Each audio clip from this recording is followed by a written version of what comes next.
Hello and welcome back to my studio on Chappaquiddick Island. I'm artist Elizabeth Whelan up here in Massachusetts, and it's spring, so that even though this is a fireside chat, I actually don't have the fireside going. But I wanted to offer some words of encouragement. One of the artists in one of my classes had contacted me, uh, you know, really being challenged by the limitations of colored pencil and how you actually don't have all the colors that you need. And it got me thinking about how the limitations of our artistic media are actually useful. Um, I know, as you're struggling to find that perfect blue, you're thinking, oh my goodness, what is Elizabeth talking about? But I think I think we have to get back and try to figure out what the goal is, right? So whether we're working from life or working from a photo, we've seen something that's captured our imagination. We want to reproduce it for some reason onto canvas or onto paper. But what we really, um, I won't say shouldn't be doing, but what I would hope that you aren't trying to do is to just reproduce that colored photo exactly over here in your sketchbook or whatever. Because if you're going to do that, then you might as well buy a very expensive, good quality color printer and print your photos out, because that's going to be how you reproduce that image. What I'm hoping that instead you want to do is actually insert yourself in between the photo or the live object and your canvas or your paper, and allow yourself to be the mode of interpretation, to get something over here on your canvas or paper that's based on what you were looking at, but is not necessarily a photo reproduction. Because to begin with, what's the point, right? I mean, if we already have a photo, what's the point? What we really want is our own expression, our own view of it, our own idea of what made it interesting or beautiful or captured our imagination in some particular way.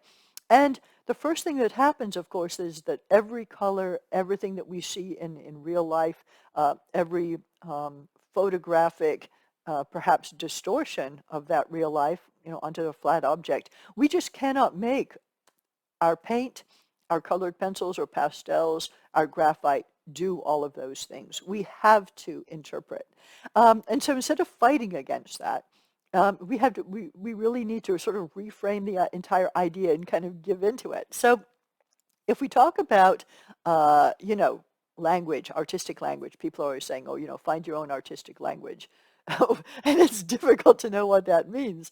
But think of it this way.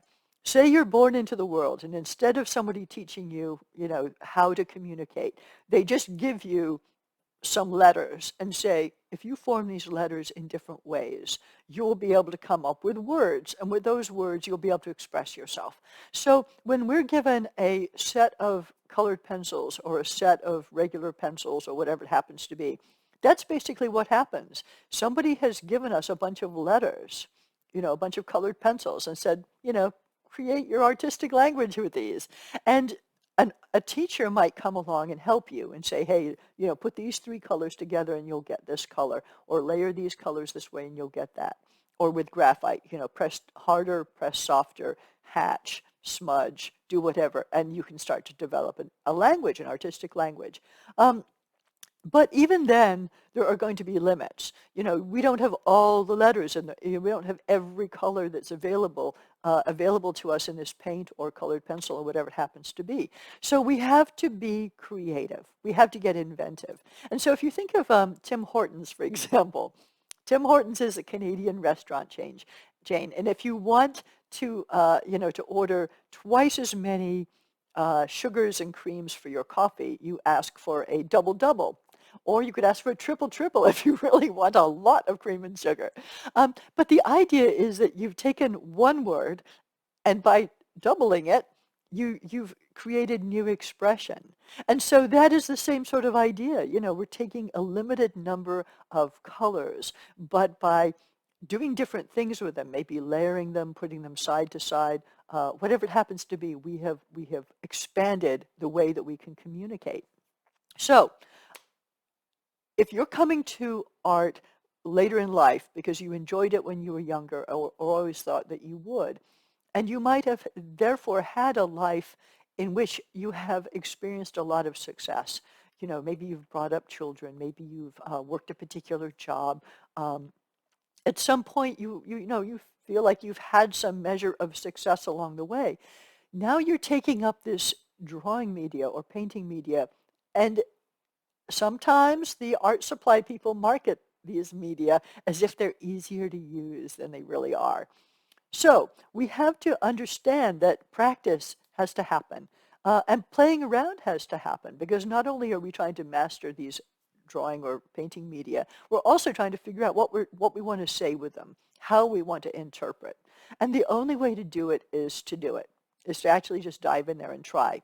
So don't worry, you're not a colored copier or a color printer, and you don't have to be, and no one wants you to be. And also the colored pencil police or the graphite police are not going to come along and go, oh, you didn't do exactly the way that photo looked, or that item in real life really looks differently.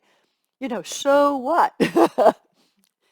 Back in like the 80s and 90s, when there was a resurgence of interest in quilting, the examples that had been brought out for the bicentennial really got people going. There was a resurgence in the idea of this craft of quilting. But people were looking at these beautiful examples that had been saved from 100, 200 years ago, tiny little stitches, and felt that they really needed to measure up to that.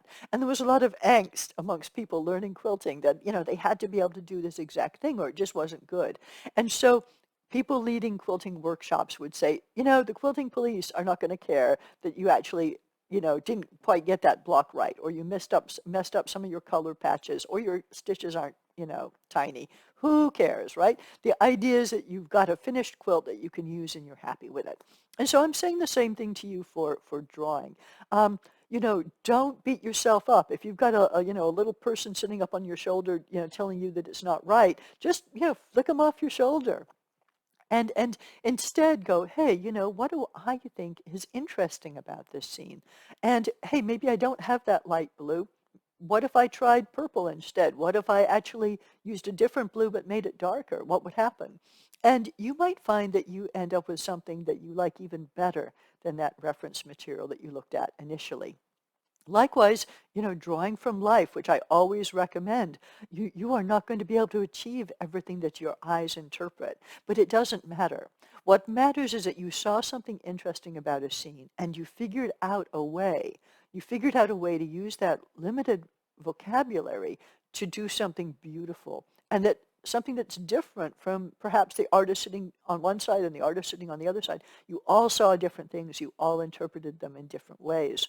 So I always say that observation and practice is the key to mastery, because really, if you want to be able to draw or paint or whatever halfway decently, you do have to practice. It isn't going to spontaneously happen.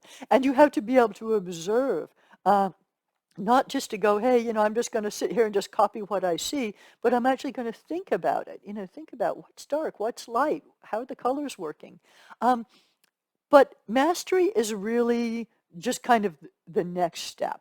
And it really goes hand in hand with this business of developing personal expression. And personal expression it's actually easy to develop. And all it is allowing yourself, inserting yourself between your reference material, whether it's live or photo, and your canvas and your paper.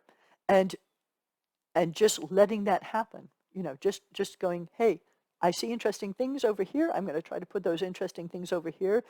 The limits of my media are fine. They're going to allow me to do something different. Maybe I end up drawing something that is in colors that aren't even realistic because I don't even have those colors. And so I've reinterpreted completely what this reference material looks like.